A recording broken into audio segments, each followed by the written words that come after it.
Attorney Sheboygan. We are providing public access both in the courtroom and also online. And we'll call the case of People of the State of Michigan versus Trevor McLeod. It's file 23-6748FH. Please. All right, sir.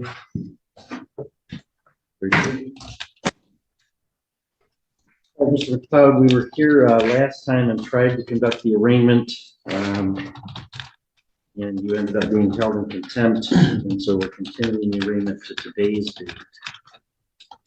So let's try again. All right, so Mr. McLeod, I've got to obey the dictates of the Michigan Supreme Court, and they make me go through certain things. Sure. You're here without a lawyer. So I need to obey the Supreme Court and establish certain things so that I can make sure that you can represent yourself. So you've got the right to represent yourself or to have an attorney represent you.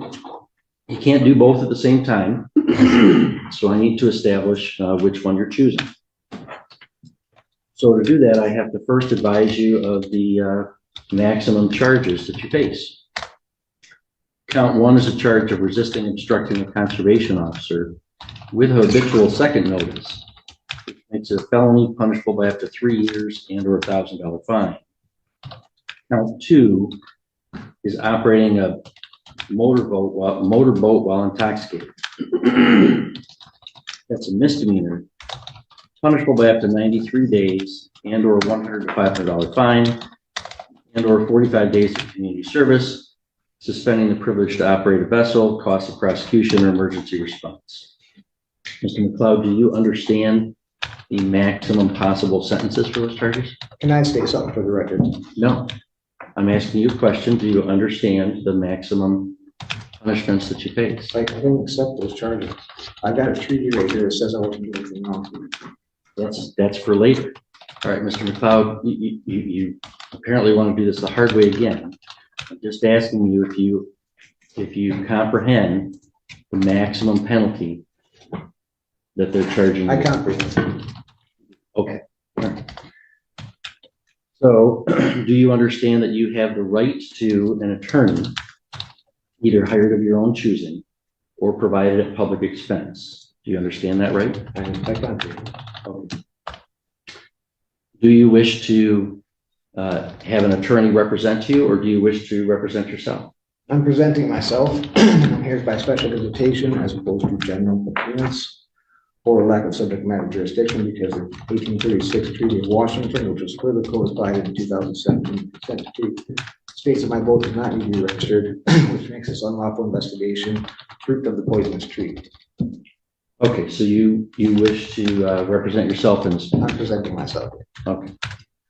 And has anybody promised you anything or threatened you in any way to get you to waive your right to an attorney, or are you doing that of your own free choice?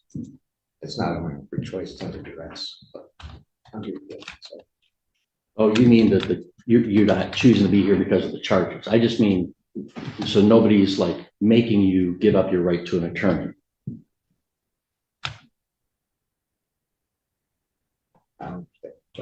Well, I said you got the right to an attorney.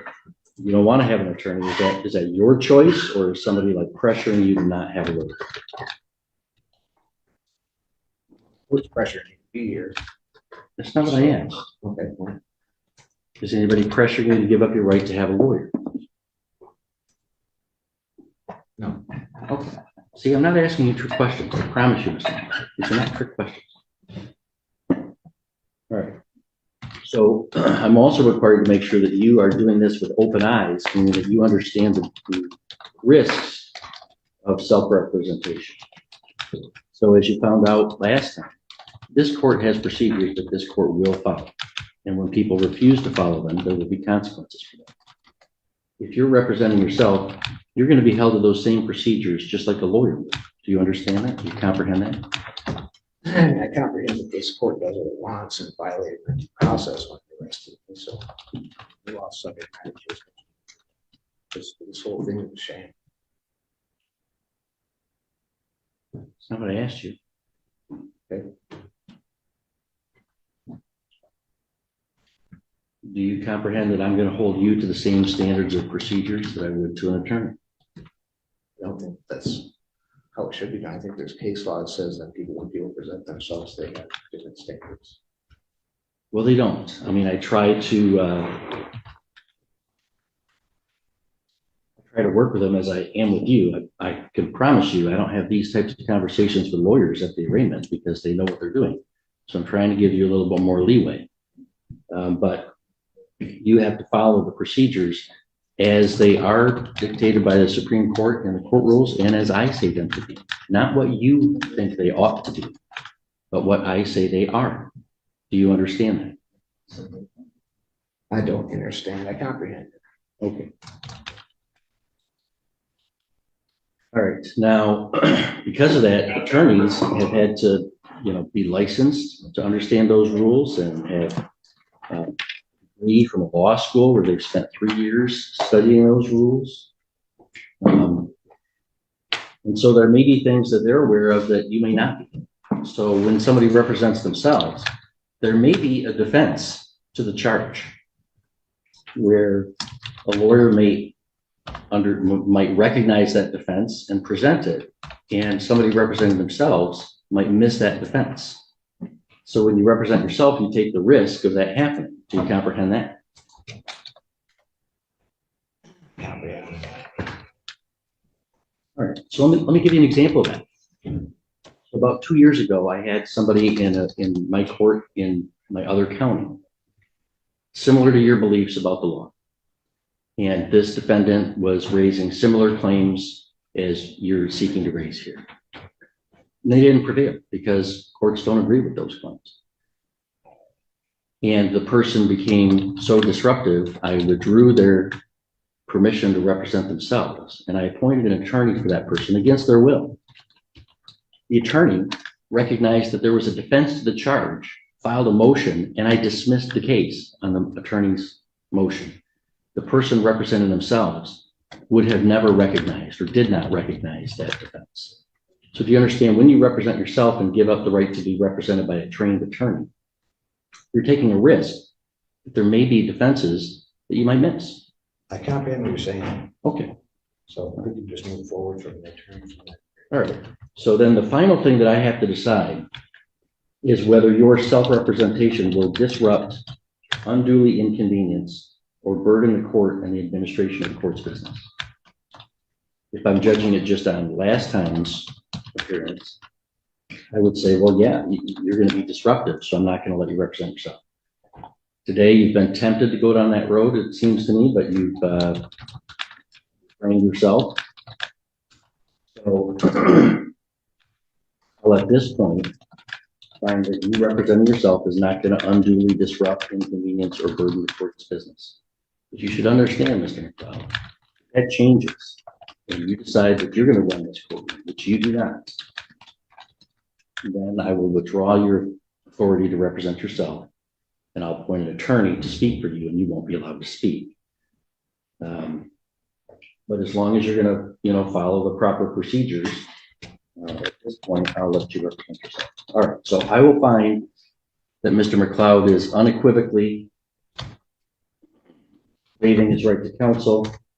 He's made that right knowingly, intelligently, and voluntarily, and he's aware of the disadvantages of self-representation. And at this point, I'm finding that his self-representation will not be disrupted to the court's business. All right. There.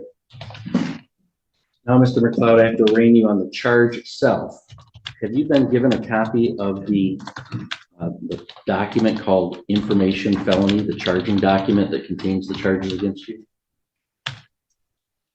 Okay. You would have the right to have me read that document in full on the record. Do you wish me to do that, or do you want to waive the reading of the information? I guess it's for procedure. Okay. So count 1 charges you with resisting, obstructing conservation officers, and it alleges that you did knowingly or willfully obstruct, resist, oppose, assault, beat, or wound C.O. Layston Feltz an officer appointed by the Director of the Department of Natural Resources when said person was making an arrest or search contrary to Michigan law.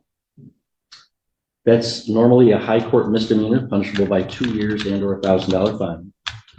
There is a habitual offender second notice indicating that the court should take notice that you were previously convicted of a felony or an attempt to commit a felony in that on or about February 12th, 1996. You were convicted of the offense of larceny from a motor vehicle, violation of Michigan law in the 53rd Circuit Court for Sheboygan County. Therefore, that increases the maximum penalty to 1.5 times, meaning that resisting obstructing charge is punishable by a maximum of 3 years and or $1,000.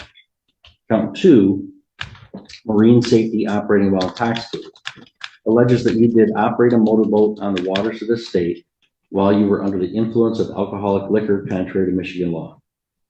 That's a misdemeanor punishable by 93 days and or a $100 to $500 fine and or 45 days community service. Court to suspend privilege to operate vessel 1 year to indefinite, and the court can assess the cost of prosecution or emergency response. All right.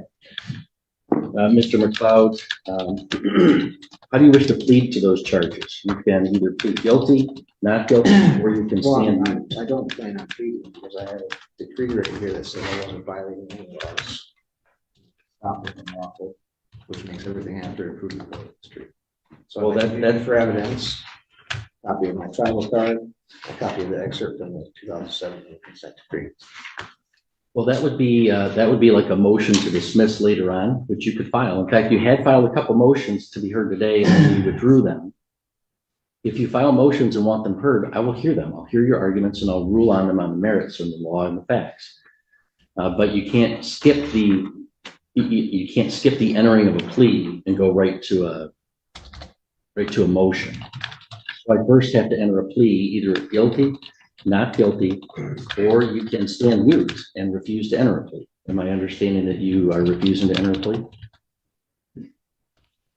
Which is fine. That's not a violation of court procedure. It's one of your options. You have 3 options right now: to enter a plea of guilty to the charges, to enter a plea of not guilty to the charges, or to decline to enter a plea to the charges. Which of those 3 options? I decline any plea. Okay. That's fine. That's your right to do so. So Mr. McLeod is standing mute as to the charges. The court will enter a not guilty plea on his I behalf. object to that, Your Honor. Well, I'm sure you don't want me to enter a guilty plea, so I have to enter one or the other. Not guilty on behalf of the practicing law for the bench. So are you finding a judicial determination that I'm not guilty? I do not have to subject myself to your cross-examination, Mr. McLeod. That's not how this works. All right, so I'm going to enter a plea of not guilty on your behalf. Mr. Juliet, are the people requesting a referral to the Forensic Center? No, Your Honor. I don't see any indication that Mr. McLeod is incompetent to stand trial, so I won't make such a referral on a court's own initiative. All right, so Mr. McLeod, the other thing I have to do today is kind of pick a day for us to come back, hear any motions that you may file and schedule, or the prosecutor may file and schedule, or to see if there's a resolution of the case, or to schedule a trial. And we call that a docket call, because we're calling the case to the docket. So I've got to pick a docket call date. Usually do that about a month out.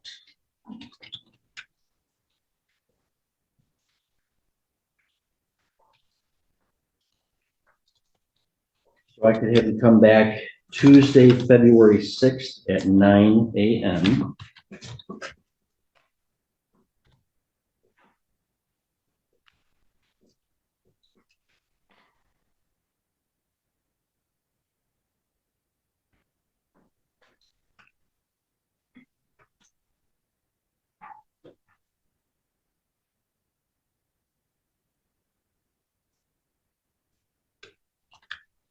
Juliet, what would be the estimated length of trial if the case went to trial? 1 day.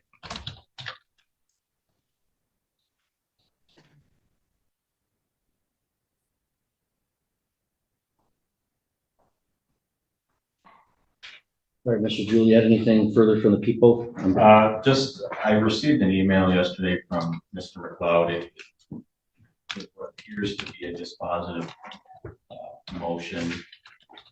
I would say suppress the evidence.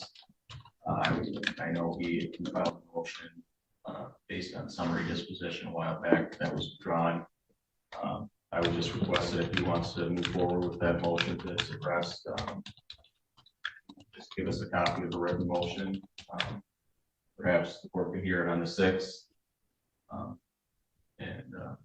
would just ask 7 days to respond to it. All right. So, Mr. McLeod, I've done everything I need to do today in terms of determining whether you can represent yourself, advising you the charges, entering a plea, and scheduling our next court date. You can feel free to file any motions or objections. I'd have to review your argument. I'd have to hear from both sides and then make a decision on that. We can do that on the 6th if you file the motion and notice it up to be heard that day. Is there anything further for purposes of arraignment today? I'd like to have the motions heard earlier than that. And I'd like to be relieved of my bond restrictions, which are quite invasive, honestly. Well, you filed a motion to review those and then you withdrew your motion. Because I want to do it separately. I mean, well, I guess I could make one exception to that the court rule does allow bonds to be reviewed at any time. So I do allow oral motions to review bond. So if you want to talk about your bond conditions right now, I'll certainly do that. I think they're very restrictive. I think they're a violation of due process. I think that they're unnecessary to prove that I'm going to show up or that I'm not dangerous to the public. And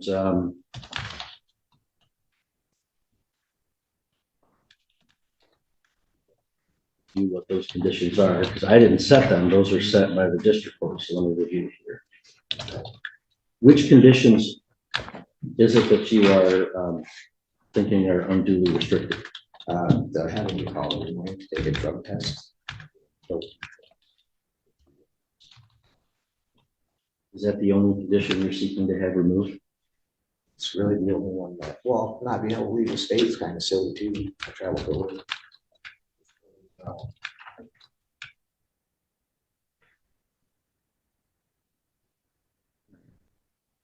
right, Mr. Juliet, Mr. McLeod is objecting to the bond conditions of calling the bond line for testing every day and not leaving the state of Michigan. Any response? If he works out of state, I have no objection to that. We're striking that from the bond condition. As far as the bond line, I mean, this is an alcohol-related offense.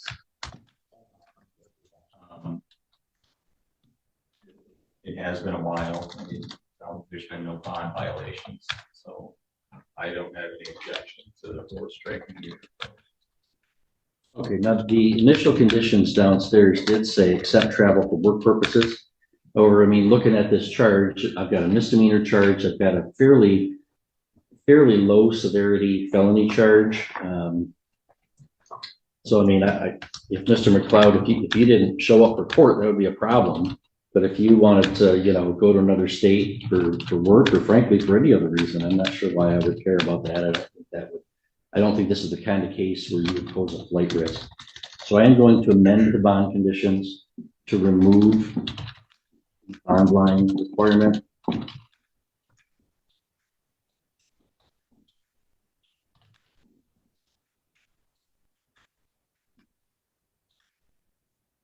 And remove the restriction on out-of-state travel.